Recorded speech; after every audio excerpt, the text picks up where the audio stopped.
দীর্ঘ প্রায় ১৬ বছর রাজনীতির মাঠে আওয়ামী লীগ, বিএনপি, জামাতের ব্যাপক কোন্দল, হাঙ্গামা, মামলা, হামলা, জেল, জুলুম, খুন, গুণ অনেক কিছু দেখেছি। ৫ আগস্ট আওয়ামী লীগ বিদায় নিয়েছে, কিন্তু আওয়ামী লীগের প্রেতাত্মা এখনও আমাদের রাজনীতিতে যেমন রয়ে গেছে, অর্থনীতিতে রয়েছে আরও ব্যাপকভাবে। এখানে পরিষ্কার দৃশ্যমান হচ্ছে যে অর্থনীতির মাঠে আওয়ামী লীগ এবং বিএনপি পরস্পরের শত্রু নয়, বরং বন্ধু। এই কথাটা বলার একটা পরিষ্কার কারণ হলো, আমরা দেখলাম যে আওয়ামী লীগের দীর্ঘ ১৫ বছরের শাসন আমলে তার পতনের পর এই চিত্রটা পরিষ্কার হয়ে উঠল যে দেশ থেকে প্রায় ২৮ থেকে ৩০ লাখ কোটি টাকা পাচার হয়ে গেছে। একই সঙ্গে আমরা দেখলাম যে অনেকগুলো ব্যাংক, বিশ্ববিদ্যালয় সহ নানান প্রতিষ্ঠান আওয়ামী লীগ সরকারের নানান নামে, তাদের আত্মীয় স্বজন দলের নামে তারা দিয়েছে। বিশেষত ব্যাংকের কথা বলছি, প্রায় ৪৯টা ব্যাংক আমরা দেখলাম বেসরকারি, এবং আরও কয়েকটা ব্যাংক মিলিয়ে ৬১টা ব্যাংক মোট বাংলাদেশের জনসংখ্যার হারে ৬১টা ব্যাংক চলে না, কিন্তু আওয়ামী লীগ দিয়েছে অনেকগুলো ব্যাংক। এর মধ্যে বেশ কিছু ব্যাংক বলা হচ্ছে যে ১১টা ব্যাংকই প্রায় দেউলিয়া হয়ে গিয়েছিল। তার মধ্যে ৫টা ব্যাংককে মিলে একটি সম্মিলিত ইসলামী ব্যাংক নামে ব্যাংক প্রতিষ্ঠা করে অন্তর্বর্তী সরকার। ফার্স্ট সিকিউরিটি ইসলামী ব্যাংক, আল বারাকা ইসলামী ব্যাংক, আল এনআরবি গ্লোবাল ইউনিয়ন ব্যাংক এবং এক্সিম ব্যাংক, যার মধ্যে এক্সিম ব্যাংকের অবস্থাটা কিছুটা ভালো, আর বাকি 4টি ব্যাংক ছিল সহ আরও 3টি ব্যাংক, ইসলামী ব্যাংক, কমার্স ব্যাংক, এগুলি ছিল আওয়ামী লীগের কেশিয়ার খ্যাত এস আলমের নিয়ন্ত্রণে। এস আলমই ব্যাপক লুটপাট করেছে। তার এককভাবেই বোধহয় তার ওখানে গিয়েছে প্রায় ৭০,০০০ কোটি, ২২,০০০ কোটি টাকা, এবং 60টি সবগুলি ব্যাংক মিলিয়ে আমরা দেখলাম যে কয়েক কোটি টাকা, ২২,০০০ কোটি টাকা একজনের অ্যাকাউন্টে, আরেকজনের আরেকটি 60টি ব্যাংক মিলে প্রায় টোটাল যে ঋণ খেলাপি তার ৮২% গেছে তাদের ঘরে। অর্থাৎ এরা এই ব্যাংকগুলো মিলে কি করেছে, একজনের ব্যাংকে আরেকজনের নামে ঋণ নিয়েছে, একজনের ব্যাংক থেকে আরেকজন তার প্রতিষ্ঠানের ব্যাংক নিয়েছে। এরকম করে আমরা দেখলাম যে প্রায় ৩৯৫ জন ধনাঢ্য ব্যক্তি ব্যাংকগুলোকে লুণ্ঠন করে কিছু লোককে ১,০০০ কোটি টাকার মালিক বানিয়েছে। তারাই পরবর্তীতে এই ব্যাংকগুলোকে নিয়ন্ত্রণ করেছে। বিশেষ করে এস আলমের নাম বারবার এসেছে। তার যে আত্মীয় এক মন্ত্রী সাইফুজ্জামান বিদেশি কি পরিমাণ সম্পদ পাচার করেছে, আরও অনেকের নাম এসেছে আমরা জানি। তো এই যে টাকাগুলো লুটপাট করে বিদেশে পাচার করা হয়েছে, তার এগুলো কার টাকা? জনগণের টাকা রাখা।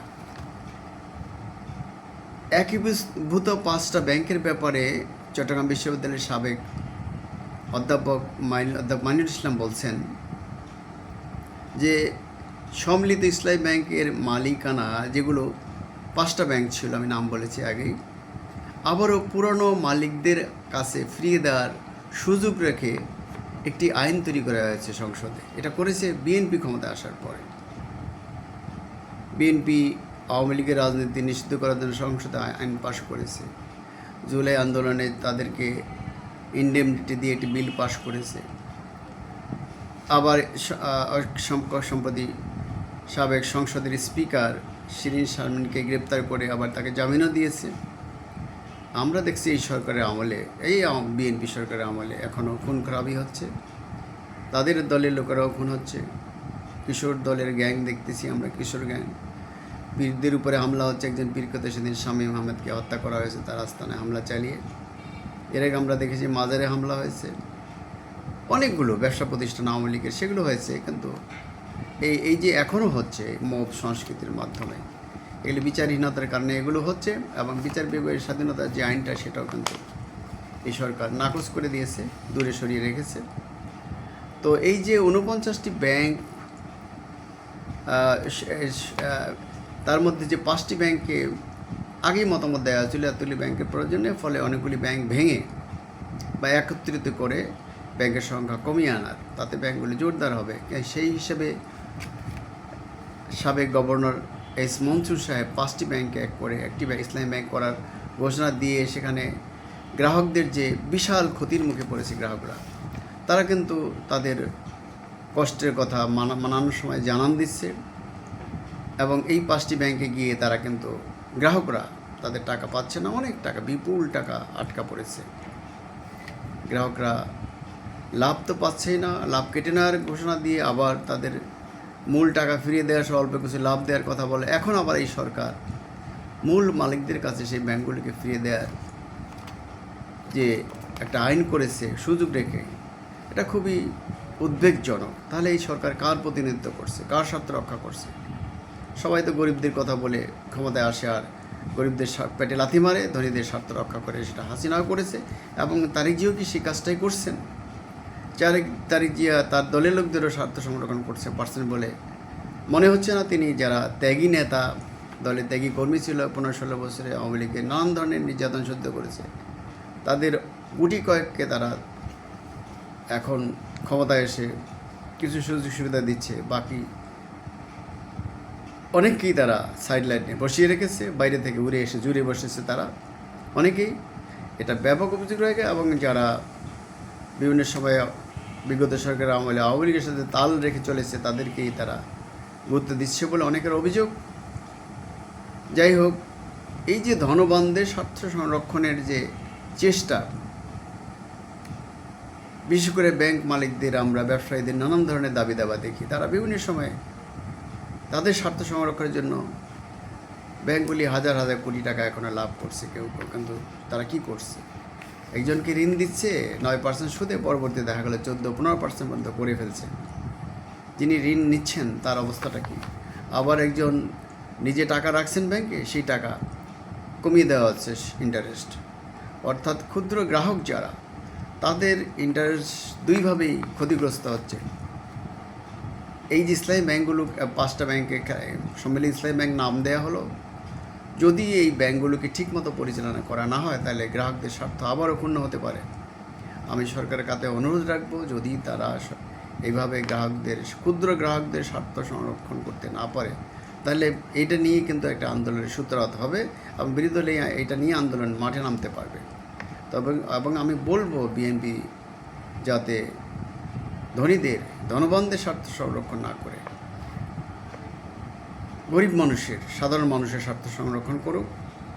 তারা দেশের শিক্ষা ব্যবস্থা, স্বাস্থ্য ব্যবস্থা, আইন শৃঙ্খলা ব্যবস্থা, পণ্যমূল্য নিয়ন্ত্রণ আনার উদ্যোগী হওয়া উচিত। আরও প্রধানমন্ত্রীর অনেক চেষ্টা আছে, কিন্তু তার সঙ্গে যারা কাজ করছেন তারা অনেকেই সুবিধাবাদী, স্বার্থপর, নিজেকে ছাড়া তারা কাউকে চেনে না। এই ধরনের লোকগুলিকে আমার মনে হয় ধীরে ধীরে সরিয়ে দিতে হবে। যারা জনবান্ধব তাদেরকে মন্ত্রণালয়ের দায়িত্ব দিতে পারে। এত মন্ত্রী, এত প্রতিমন্ত্রী, এত উপদেষ্টা করার দরকার নেই, এটাকে ছোটো করে নিতে হবে। পরিৎকর্মা লোকদের নিতে হবে, বয়স্ক এবং লেজি লোক, স্বার্থপর লোক, এদেরকে বাদ দিতে হবে। বারবার বলা হচ্ছে এই কথাগুলো, তা না হলে কিন্তু তারেক জিয়া ফেল করবে। আমরা চাই না তারেক জিয়া ফেল করুক। এত বছর পরে দেশে একটি গণতন্ত্র এসেছে, গণতন্ত্র আবার মুক্ত স্তূপে পড়ুক, এখানে কেউ স্বৈরাচারী হয়ে উঠুক, ফেসিবাদী হয়ে উঠুক, আমরা কেউ চাই না। দেশের মানুষ চায় না। অতএব এই সরকারকে সব কিছু বিবেচনা করে যেটা জনগণের জন্য ভালো, দেশের জন্য ভালো, সেই পদক্ষেপ নিতে হবে। হাম নিয়ন্ত্রণ করতে পারছে না সরকার, এটা গত সরকারের কিছু দায় সরকারের ঘাড়ে এসে পড়েছে। এই সরকারকে এটা সেই হিসাবে আমলে নিতে হবে এবং ব্যবস্থা নিতে হবে।